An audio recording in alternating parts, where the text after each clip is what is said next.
नमस्कार। बिहार तक में आपका स्वागत है और मैं हूं सुजीत। बिहार में कभी शराबबंदी कानून समाप्त नहीं होगा, ये ऐलान कर दिया है बिहार के मुख्यमंत्री नीतीश कुमार ने। नीतीश कुमार ने अपने इस ऐलान के साथ साथ तर्क भी दिए। उन्होंने कहा कि सर्वे से पता चलता है कि 99% महिलाएं और 92% पुरुष शराबबंदी के पक्ष में हैं।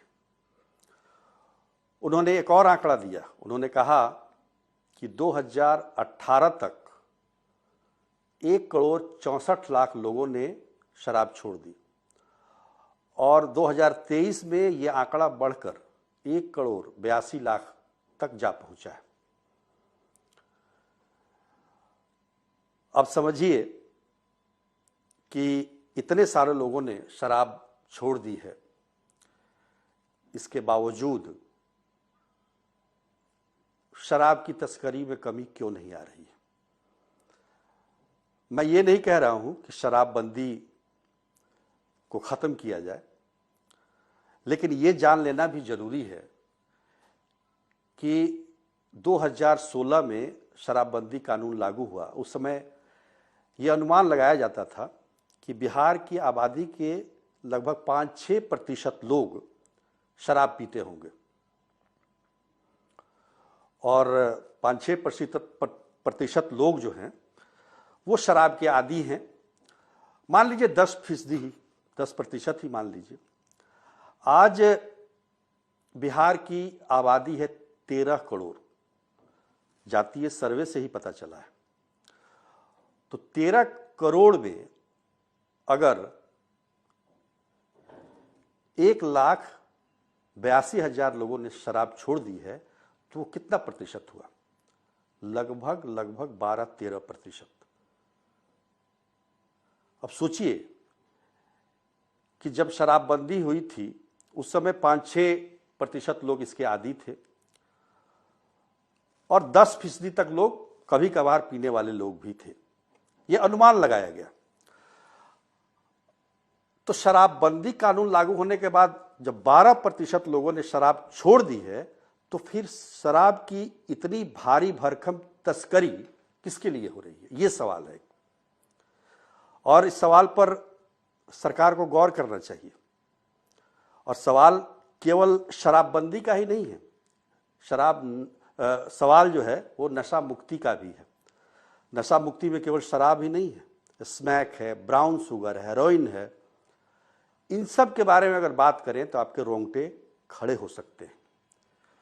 जो नशा मुक्ति केंद्र सरकार की तरफ से जो चल रहे हैं मेडिकल कॉलेजों में, जैसे पटना में NMCH में है सरकारी, कई मेडिकल कॉलेज में ये चल रहे हैं, लेकिन इसके साथ साथ प्राइवेट निजी जो नशा मुक्ति केंद्र है वो भी भारी मात्रा में खुल गए हैं। एक नया ये व्यवस्था डेवलप कर रहा है बिहार में शराबबंदी होने के बाद। और उसके सर्वे से ये पता चलता है, जो नशा मुक्ति केंद्र के लोग हैं, जो चलाने वाले लोग हैं, उनसे बात करने से ये पता चलता है कि शराबबंदी से पहले और शराबबंदी के बाद की जो स्थिति है वो काफ़ी भयावह है। पहले 70% जो लोग आते थे, मरीज आते थे, जो एडिक्ट होते थे अल्कोहल के, शराब के, और 30% होते थे स्मैक के, ब्राउन शुगर के, हेरोइन के।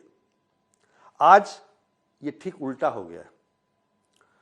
80% जो लोग हैं वो नशे के शिकार हो चुके हैं। मतलब ब्राउन शुगर, हीरोइन, स्मैक, इसके शिकार हो चुके हैं। ये नशा मुक्ति केंद्र पर जाकर पता किया जा सकता है इस बात को। और उससे भी भयावह बात यह है कि इसमें से ज़्यादातर युवा हैं। मतलब 15-16 साल की उम्र से लेकर 24-25 साल की उम्र तक के जो युवा हैं वो इसके आदी हो रहे हैं और ये संख्या लगातार तेजी से बढ़ती जा रही है। देखिए, स्मैक, ब्राउन शुगर, हीरोइन जैसे खतरनाक नशीले पदार्थ जो हैं वो जानलेवा हैं। और ऐसा नहीं है कि लोग मर नहीं रहे हैं, लोग मर रहे हैं, लेकिन इसका कोई आंकड़ा किसी के पास नहीं है। पुलिस के पास भी नहीं है, इसलिए नहीं है क्योंकि उसका पोस्टमार्टम नहीं होता है, कराते हैं लोग।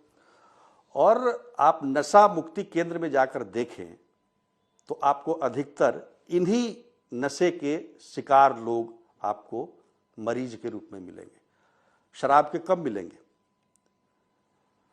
तो कहने का मतलब ये है कि आप सर्वे, आपने एक बार फिर, पहले हमने सर्वे की बात की, मुख्यमंत्री जी ने कहा कि सर्वे हुआ था जिसमें 99% महिलाओं ने शराबबंदी का समर्थन किया था, 92% पुरुषों ने समर्थन किया था।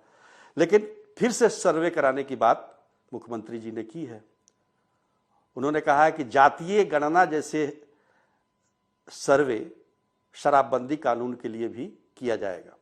अब सोचिए, इस जातीय गणना में कितने रुपए खर्च हुए सरकार के। अरे उसी में एक कॉलम और जोड़ देते हैं कि शराबबंदी से कितने लोग उसके पक्ष में है, कितने विरोध में है। यह अलग बात है, पक्ष और विरोध की यहां बात ही नहीं है। बात यहां पर है कि शराबबंदी आपने लागू की, और जिस दिन नशा मुक्ति दिवस बिहार में मनाया जा रहा है उसी दिन पटना में लगभग 1 करोड़ की शराब बरामद की जाती है, एक ट्रक और 6 पिकअप वैन के साथ। तो ये कितना दुखद है। ये समझने की बात है कि आप एक तरफ शराबबंदी कानून लागू कर रहे हैं, उस पर आपने तमाम तरह के उपाय किए, लेकिन शराब की तस्करी में कोई कमी नहीं आई।